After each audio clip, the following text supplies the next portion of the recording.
Soybean oil, चुनो सही। Haryana BJP बड़ा झटका। हिसार से मौजूदा सांसद बृजेंद्र सिंह ने पार्टी से दिया इस्तीफा। खड़गे की मौजूदगी में थामा कांग्रेस का हाथ। कद्दावर नेता चौधरी वीरेंद्र सिंह के बेटे हैं बृजेंद्र। दर दर पे जाकर दुआ बदलते हैं लोग, खुद नहीं बदलते, खुदा बदलते हैं। आम आदमी पार्टी ने कुरुक्षेत्र से फूंका चुनावी बिगुल। केजरीवाल बोले, बदलेंगे कुरुक्षेत्र, बदलेंगे हरियाणा। इस बार इंडिया को जिताना, पीएम नहीं सांसद चुनने के लिए करें वोट। किसानों के रेल रोको आंदोलन का हरियाणा में दिखा मिला जुला असर। सिरसा डबवाली में दिखा असर, बाकी जगहों पर नदारद रहे किसान।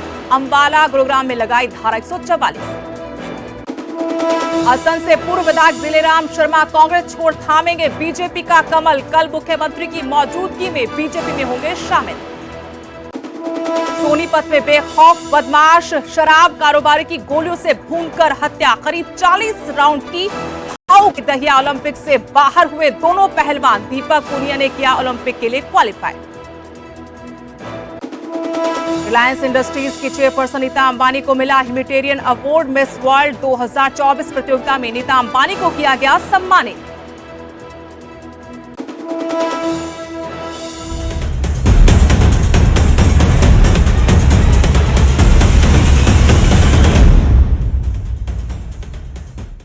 नमस्कार, स्वागत है आपका हरियाणा प्राइम में। आपके साथ मैं हूं तेज नैन मोर। बुलेटिन की शुरुआत करेंगे बड़ी खबर के साथ। राम रहीम की जेल वापसी हो गई है।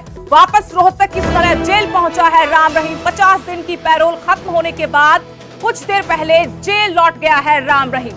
बागपत के आश्रम में 50 दिन की पैरोल काटी। पैरोल को लेकर इससे पहले पंजाब हरियाणा हाईकोर्ट फटकार लगा चुका है। अब पैरोल के लिए हाईकोर्ट की मंजूरी जरूरी है। लगातार जिस तरीके से एक के बाद एक पैरोल दी जा रही थी, उसी को लेकर हाईकोर्ट ने सख्त टिप्पणी की थी। आगे से राम रहीम को पैरोल देने पर हाईकोर्ट ने मंजूरी लेने की बात कही। आपको तस्वीरें दिखा रहे हैं। राम रहीम एक बार फिर से जेल लौट गया है। वापस रोहतक की सुनारिया जेल पहुंचा है राम रहीम। 50 दिन की पैरोल खत्म होने के बाद जेल वापसी। बागपत के आश्रम में 50 दिन की पैरोल राम रहीम ने काटी।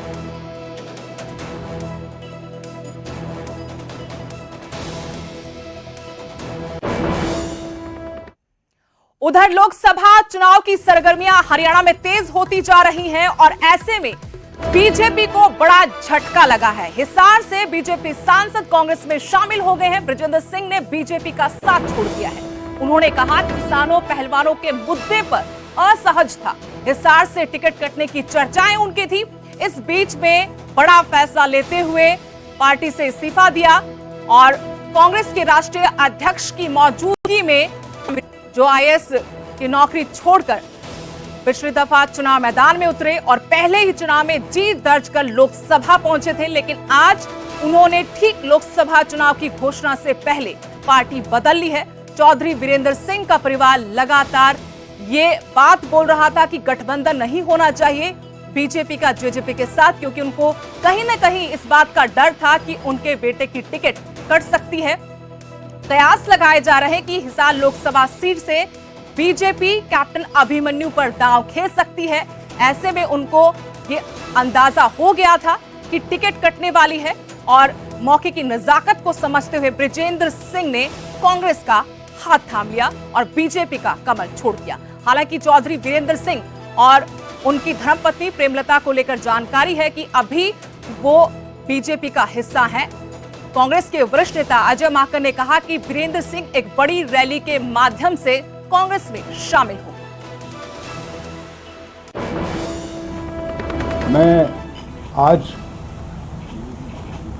भाजपा से इस्तीफा देके कांग्रेस में शामिल हो रहा हूं। इसके लिए मैं कांग्रेस के पूरे नेतृत्व का आभार व्यक्त करता हूं कि इन्होंने मुझे अपनी पार्टी में स्थान दिया और ख़ास तौर पर राष्ट्रीय अध्यक्ष जी ने मुझे यहाँ पर आप सभी के बीच पार्टी में औपचारिक रूप से सम्मिलित किया। इसके लिए मैं इनका आभारी हूँ। इसके साथ साथ मैं ये ज़रूर कहना चाहूँगा कि मेरे 5 साल का जो लोकसभा का कार्यकाल रहा, उसके लिए मैं आदरणीय प्रधानमंत्री जी का और पार्टी का बहुत आभारी हूँ कि मुझे उन्होंने एक मौका दिया। लेकिन कुछ राजनीतिक कारण ऐसे थे काफ़ी समय से जो बन रहे थे। असहजता के कारण मुझे ये निर्णय लेना पड़ा। और असहजता की जब मैं बात करूं तो उसमें मुख्यतः कुछ जो विचार की जो बात है वहाँ पर मेरी सहमति बहुत सी चीज़ों पर नहीं थी, चाहे किसानों का मुद्दा हो, चाहे अग्निवीर का मुद्दा हो, या जो हमारी अंतर्राष्ट्रीय फीमेल रेसलर्स थी चाहे उनका मुद्दा हो। मैं उन पर असहज था और मुझे बहुत खुशी है कि आज मैं कांग्रेस के परिवार में शामिल हुआ हूं। बांगर की राजनीति में बड़ा नाम है चौधरी बीरेंद्र सिंह के परिवार का काफी दबदबा है, लेकिन बृजेंद्र सिंह ने पाला बदल लिया है और इसी पर डेप्यूटी सीएम दुष्यंत चौटाला ने निशाना साधा। उनसे सवाल किया गया था, तब उन्होंने जवाब देते हुए कहा किस तरीके से दल बदल किया जा रहा है और सवाल किया कि क्या अब वो हिसार छोड़कर सोनीपत जाएंगे। हालांकि साथ में ये भी उन्होंने साफ किया कि उनका किसी से भी राजनीतिक द्वेष नहीं है, लेकिन ये जग जाहिर हो चुका है। कई बार निजी हमले भी दोनों तरफ से हुए हैं, चाहे चौधरी बीरेंद्र सिंह के परिवार की बात हो या फिर चौटाला परिवार की। उचाना विधानसभा सीट और हिसार की लोकसभा सीट को लेकर दोनों आज घर पॉलिटिकल फैसला वो तो उस पर निर्भर करता है। मेरे 1 साल से जो निर्णय नहीं ले पा रहे थे, अंत में उन्होंने निर्णय लिया। जो इनकी सोच है जिसके प्रति वो गए और भगवान उनकी सोच को उठाया है, वो किस सोच के साथ निकल गया आपका?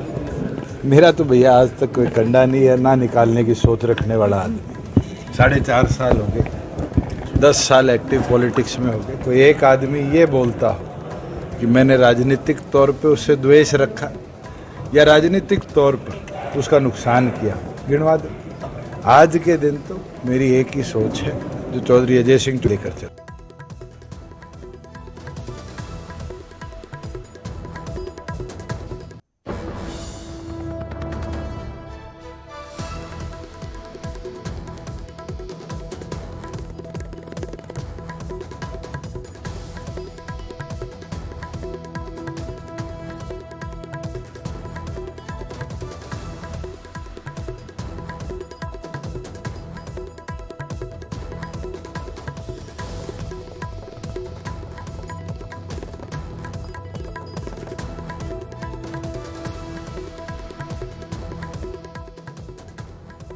कन्हार से बड़ी खबर, जहां असम से कांग्रेस नेता जिलेराम शर्मा अब कमल थामेंगे। कल मुख्यमंत्री की मौजूदगी में बीजेपी में शामिल होंगे। 2009 में विधायक बने थे, कांग्रेस के नेता हैं, लेकिन कांग्रेस का हाथ छोड़कर अब चुनावी मौसम में पाला बदल रहे हैं। पिछले चुनावों में हार उनको मिली। 2 चुनाव लड़े थे 2009 के बाद, 2014, 2019 दोनों ही चुनावों में हार का सामना करना पड़ा था।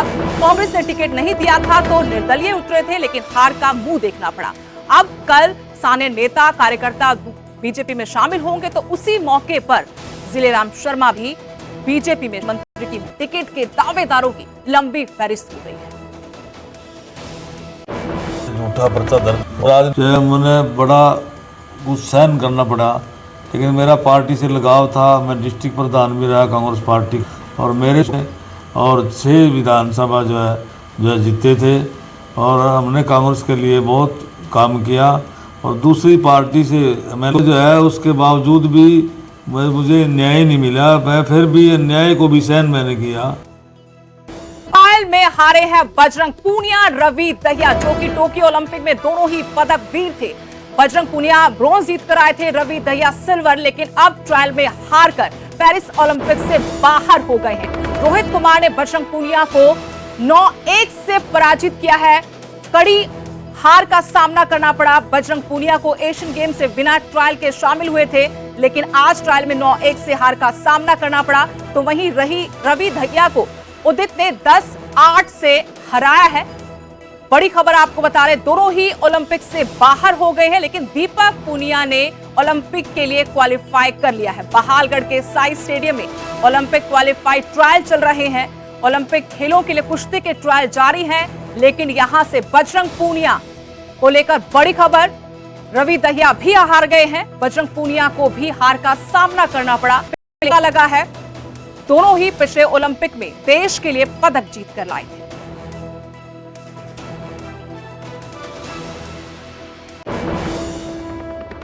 उधर सोनीपत में एक बार फिर से बड़ी वारदात को अंजाम दिया गया। सोनीपत में गैंग वॉर देखने को मिला। नीतू दभोदिया गैंग के शार्प शूटर की हत्या की है। करीब 40 राउंड गोलियां बरसाई गई। अज्ञात हमलावरों ने गोलियों से भूना है सुंदर नाम के एक शख्स को, जो पहले से गिरोह से जुड़ा हुआ था, जमानत पर बाहर था। बताया गया कि शराब का कारोबार करता था। मुरथल गुलशन ढाबे पर वारदात को अंजाम दिया गया। ताबड़तोड़ 35 से 40 राउंड गोलियां पाई गई। शराब था सुंदर मलिक, जिसकी हत्या की है। जमानत पर बाहर था सुंदर मलिक। सीसीटीवी में ये वारदात कैद हुई है।